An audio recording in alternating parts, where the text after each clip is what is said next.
people? Welcome back to True EV. This is episode number 5, and today we are going to talk about river play and how to be accurate with it. The river is the street that by far has the biggest impact on your win rate. If you didn't know that, just give it some thought. By the river, the most divergence from standard stuff has happened. You know, pre-flop, it's not that difficult to get it right. You can follow a range chart. You can learn what to 3-bet, what to call 3-bets with, what to defend out the big blind roughly against each position. You don't need to be particularly talented to play well pre-flop. On the flop, again, there are strategies that will get you by. They won't be the best strategies, but people sort of bet their whole range. They get away with it. They don't leak a lot of EV that way compared to the fellow reg in their pool. Again, I don't think that's an optimal way to play in most spots, but you get the point, right? As you get closer and closer to the river and you've had to arrive with a more and more accurate range, and then you've got to navigate with certain hands in that range really accurately on the river, you're just going to be capable of blundering a lot of money, a lot of EV.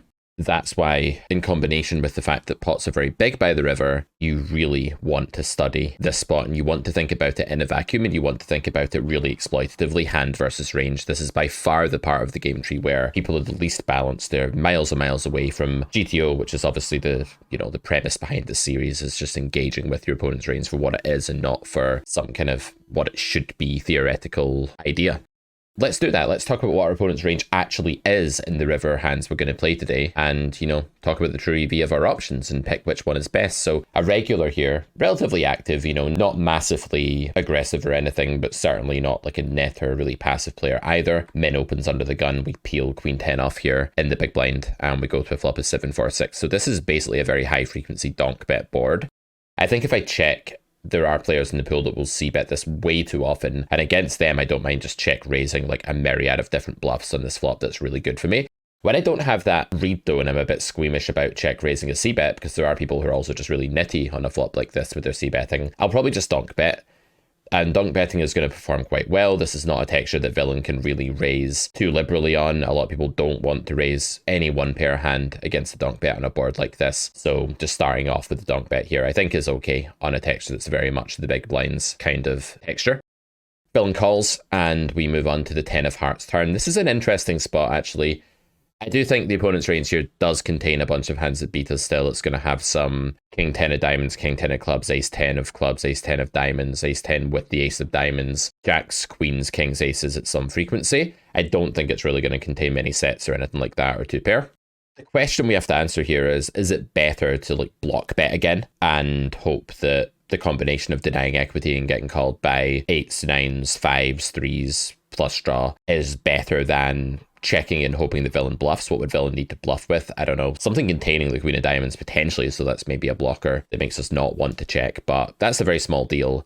I think villain can still have some airball hands in their range here, but my instinct is that bet is better than check on this turn. I actually don't like the way I played this hand. I checked the turn here, which I think is fine in theory, but I actually think block bet is just going to way overperform for the reasons that I've stated. So a true EV mistake there by me, even though that will not be like a GTO error. Villain checks back and the 8 of hearts comes. So as played, this is a really interesting note. If we think about what our opponent's range is here, it's mostly going to be ace king, ace queen, ace 5, a little bit maybe like ace 9, stuff like this, ace jack, maybe like king queen. It's going to be mostly like brute force showdown value hands, ace 4 perhaps, maybe even a hand like ace 7 suited sometimes, stuff like this. So I think we actually have a lot of equity here. So even though like 9s gets there on the river, I think that's going to bet turn fairly often. And I think we've got enough equity here to thin value bet because I think king 10 plus is just betting the turn really frequently and villain won't have a ton of 5x here or 9x in their range. So I think we actually do have enough equity to go ahead and thin value block bet this spot. So that's what I chose to do. But there's another reason behind this in true EV terms, and that's that villain has very, very few natural raises and quite a lot of hands that they could turn into bluffs, because if villain decides now, and this is a common pool tendency, we know from data that block bets are over bluff raised on the river by in position players in these scattered aggression nodes, and that's because they just don't have enough value here, especially when they're under the gun and just have way less 5x and 9x than normal. If they were late position,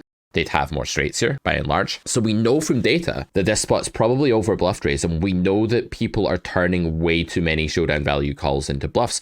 What villain actually has to do here to meet like a GTO defense requirement is just call a lot and raise quite sparingly, because they don't have that many natural raises here because they bet too many of them on turn. And when they do get here with a hand like ace queen or ace king, and these are going to be offsuit combinations, remember, so that's going to encompass a very large part of this landing range. I would say that villain almost overwhelmingly just has like a big ace here, like more often than GTO does. Like that's a very concrete read that I have. And we know that pool is turning these into a bluff more often than their range can support. Because if you think about it, there just aren't that many value raises here. Like if they make it, say they do raise, and they go to 12.5 like villain does here, they're risking, well, look at this from our point of view, we need 31% equity. That means that villain has to be value raising about 70% of the time they're raising here. And that's a stark order. That is not a small deal in a spot where villain's range is landing with a lot of ace high.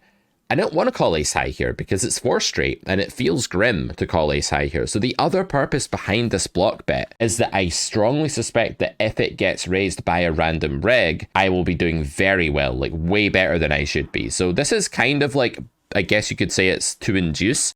It's mainly just for value, because I do expect to get called by ace 6 and king 7 and stuff like that as well, and jack 10 and things like this, so it is for value. But I also expect to get raised way too much by bluffs, so I actually just snapped this here, because I was just planning on calling. Like at the moment where I bet, I was so sure that I was calling a raise, that I just snapped it comically and then like emoted at the guy. I think I was like running cold or something, I don't know, GG poker, you can do all these colorful emotes and it's fun, right? So I did that and the guy was like, oh, so sick or something in return, and he was bluffing with ace queen of spades. And I just think it's like so ridiculously easy to just end up having mainly hands like this at the node where you raise the river, because like what are you going to raise here? Like you don't have any 2-pair, you don't have any sets whatsoever, maybe you have 8s actually, but you still have to like find the raise with that. I don't think it's difficult, but some people don't. And then you have to find like, you know, the straights, and like how do you have a straight and not bet the turn? Like how do you have a 5 and you haven't bet the turn? Ace 5 is going to bet the turn a lot. Pocket 5s, okay, fair, you have pocket 5s maybe, but yeah, how do you have a 9 without betting the turn? If you have like jack 9 of diamonds, you're going to bet the turn most of the time if you're human. That's just what's going to happen. So yeah, overbluff spot. Main takeaways are use block bets on the river, consider them. If you're not putting these things in your toolkit, if they're not on your agenda, you're not even going to consider it, and therefore you're clearly not going to find it. So have the toolkit on your horizons, let's say, and then think about spots where you can cause your opponent to overbluff. There aren't that many of them. There aren't tons of spots where your bets cause overbluffing, but there are some on the river, and they're especially prominent when you're out of position after scattered aggression, after checking of a previous street that caps the opponent's value range. If the opponent's landed here with all of the combos of 9x or something, if they've taken a more aggressive line, donking the river small to induce is a terrible idea, because you're just firing into a polarized range that's got lots of nutted stuff in it. But when your opponent's range is like formally showdown value, that's the best way to put it. When your opponent's range has stuff that used to be comfortable calling and is no longer, and then you give them rope in that state of desperation, that's where you can really start to see the can of worms opening and spilling all over the floor here with the bluffs. Okay, pocket queens. Go for an open. We get a board of 10-9-7. I'm probably just going to check raise here against a recreational player for the most part.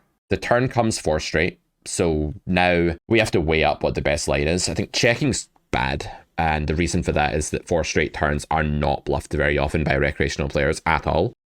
4 straight rivers are, if they've reached it in quite a passive way. We talk about things of this nature in Grady of the Clarke Poker School, so if you want a more comprehensive overview of how bluff frequencies and folding frequencies and stuff behave on the river in lots of different textures and nodes and parts of the game tree, pre-flop sequences, check out Grady.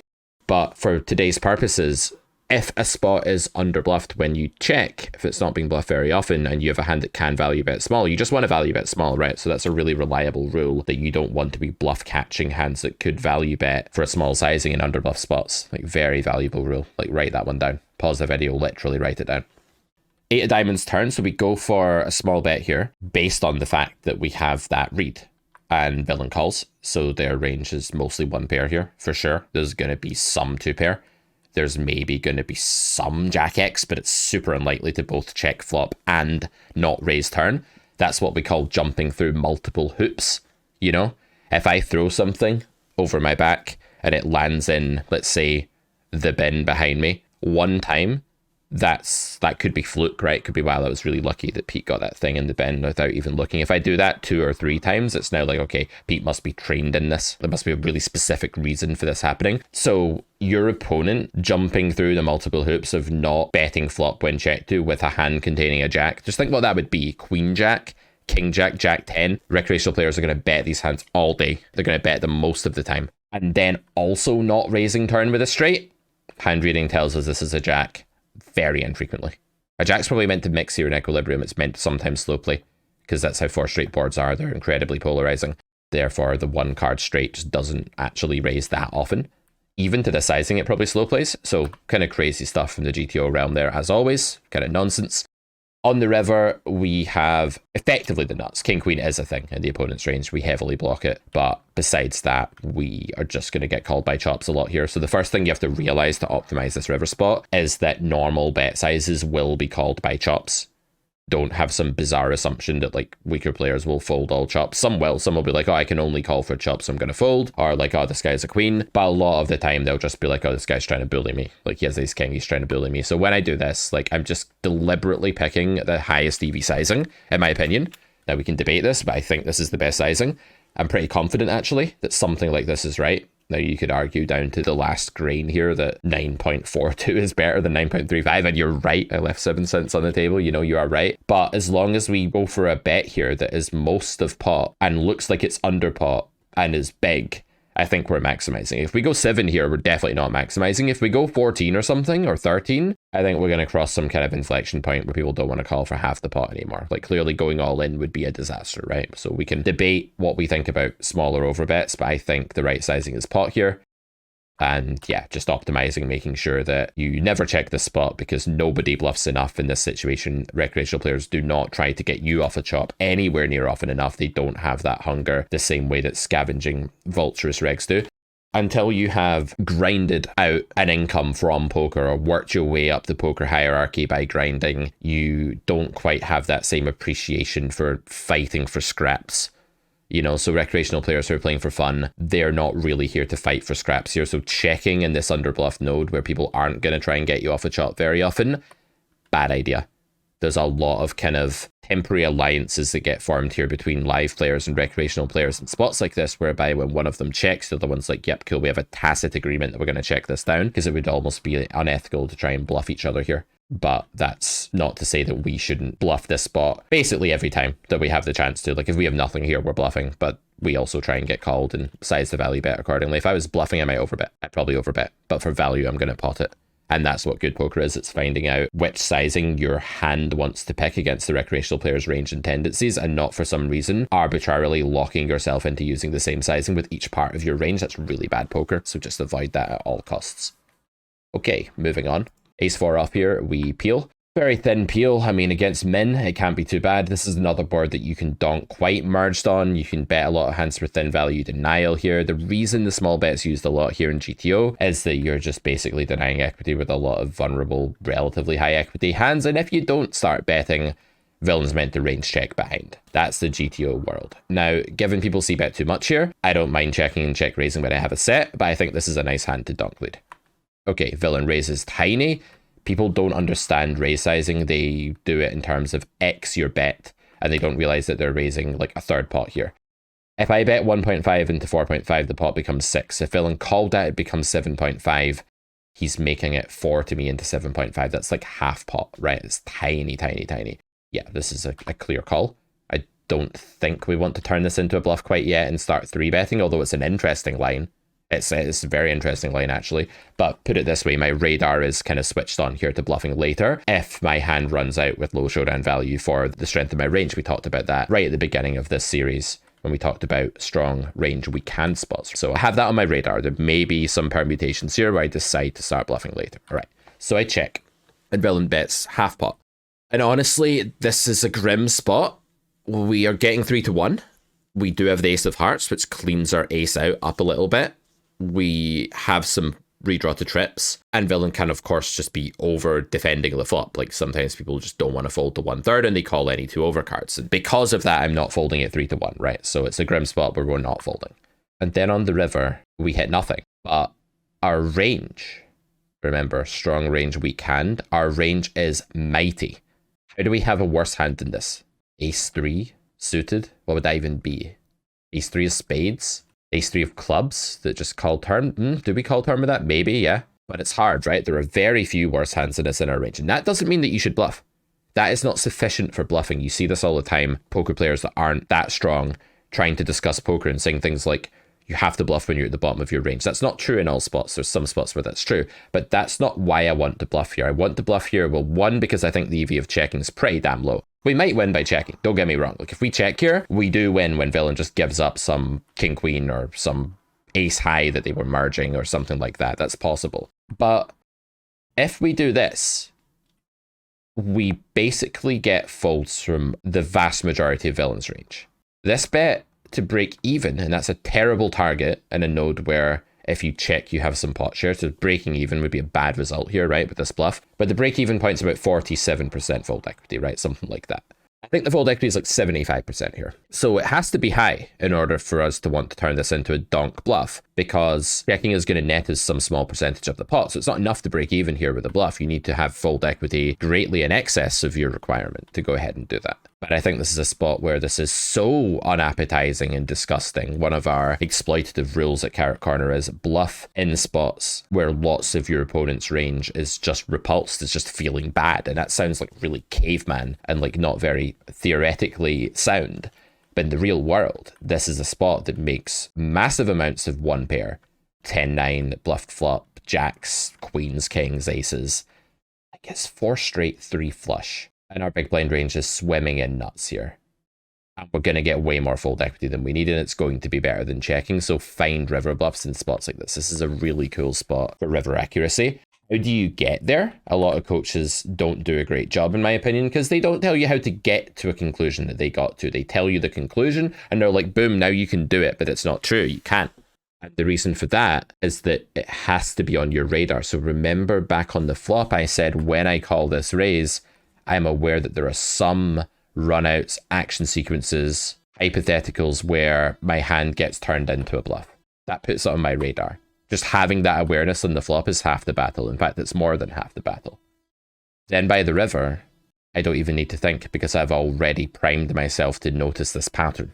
And that's what good poker is. It's about priming yourself in your study sessions, in your review sessions with friends, earlier on in a hand, to find a play later on that's a really good play. Villain folded instantly here and said, you suck. He used the you suck emote, which is kind of hate speech. I don't know why that emote's even allowed on GG Poker. You know, it's a very hurtful thing to be told that you suck. So I showed him the bluff because eat it, buddy, and all of that, right? So I showed him the bluff. But the fold is really good. Obviously, like folding in this spot against pool with any one pair hand is absolutely what you should do, because nobody is finding this. People aren't doing this. So don't be paranoid that that's a bad fold. That's a great fold against pool. River accuracy sometimes begins by not planning the whole hand, because you can't do that yet, but just entertaining different vague possibilities. You should not be planning a hand. You shouldn't be like, I'm going to call flop, and then when that happens, I'm going to do that. You should just be priming yourself to notice these things. Jack 9. We 3-bet here. I'm very, very reluctant to even tell you what this is about. I'm going to, because you're paying customers. If this was YouTube, I wouldn't even share this. Min opens, man. Min opens are very, very, very weak, and they are the sign of a recreational player usually in the small blind, and they're also the sign of someone that's opening too wide, and they're also the sign of someone that doesn't 4-bet enough. So when you put all of that together, the limits to what you can actually 3-bet are quite boundless, and Jack 9 is just a very clear 4x 3-bet. Now, you could call here, but it's inferior. It's just a bit inferior. There's nothing wrong with it in theory, but it's not as good in practice. So we 3-bet here. And that's what True EV is all about. It's about finding lines that are better than alternative lines. 8-6 deuce, rainbow. And we bet big. Now, this is the sizing that's designed to do a couple of things. One, it's designed to bypass random attacks against block bets that can happen a lot in spots like this, where they have a wide range. They could bluff a ton. I have a hand that can't really handle it very well. It's late position. Not all 3-bet pots are going to be overbluffed on the flop, but this is one where if I get raised on the flop, I'm not convinced that it's underbluffed as much as others are. So I'm just going to bypass that. And I also don't want to get like auto called by any 2-over cards. So I'm picking a sizing here that I think will like be efficient. You know, it's needing not very much fold equity, but it looks a lot bigger than betting 4. It looks much, much bigger than betting 4, but it's not as big as it looks. So this is the kind of sizing I just recommend using in a spot like this. This is also quote unquote GTO fine sizing to use, but that's not why I'm doing it. I'm not picking this size because Solver says. That would make me a brain dead zombie. I want to be a brain dead zombie. I used to be one of those. And then I had a brain transplant, and I'm now thinking about all the true EV stuff again. Too much theory is dangerous if you don't know how to ground it in real life. That's what we're all about here, right? That's what all our instructors are doing. They're telling you what's the case in real life. You'll never catch us with an instructor who just tells you to copy GTO. We will never hire someone like that. Okay, we get to this turn, and this flop call was quite fast. When I get snapped on this flop, I still think fold equity is okay here, but I'm not convinced betting now with these terrible overcards is the best. It's probably fine. Like, I think betting turn is actually fine here, but I decided to check, and I don't actually know, I'll be honest. I don't really know which is better here, bet or check. I think there's a case for both. The case for betting is quick flop calls are often overcards floating like ace high, and you're unblocking the queen and the king, which are the most common overcards, so just betting jack 9 seems really nice from like a theory / also exploit standpoint from both, I guess. Another counter argument to that is you don't have a diamond, so the quality of your jack and 9 outs are worse, and you're going to get check raised more often by flush draws or check called more often by flush draws. Another argument here for checking is that you don't have the highest caliber of pair out. Another argument for checking is that weaker players are gonna call. Like, this is not gonna be a spot they overfold, I don't think. They're gonna call again when nothing changes on the texture relatively often. This isn't like the turn was a queen or something. I do think this spot is whatever. I think it's too unclear for me to like promise you what's best here. Like, I just don't know for sure. And some spots are like that. One will be better than the other, of course, I'm just not sure. And on the 10 of diamonds river, villain checks, and now I am more sure of what to do. And the reason for this is that the checking range here will be trapping very infrequently compared to what it should. That's the number one premise that governs the true EV of our options here. They will not be checking a flush that they've backdoored or a set very often, even though if you look up a sim here, you're going to see some check raising going on with those hands. So that's probably not really happening. What is happening? Like, what's going on here? Well, usually villain has sub 10x, so that's the starting point. Villain's base range is very attackable, it's very capped. Secondly, villain has a lot of ace high. Thirdly, some recreational players, and remember we made the read pre that this is probably recreational from the small blind min open. That's not to say I know it's recreational, it's just adjusting the probability. We made the read pre that this is a player that might have started with too wide of a base range and might actually have like queen jack or king jack here and just not realize they have to bluff the river. It's very common for people to miss that river blunder theorem bluff spot. River blunder theorem, of course, referring to the Carrot Poker School grade 2 concept that's really, really important.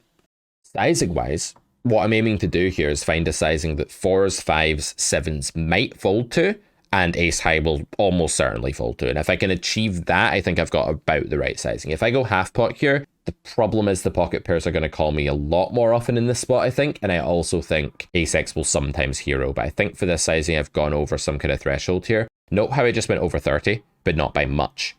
That's such a face-up thing to do. Like, if someone knows you're playing like this, they can absolutely ruin you.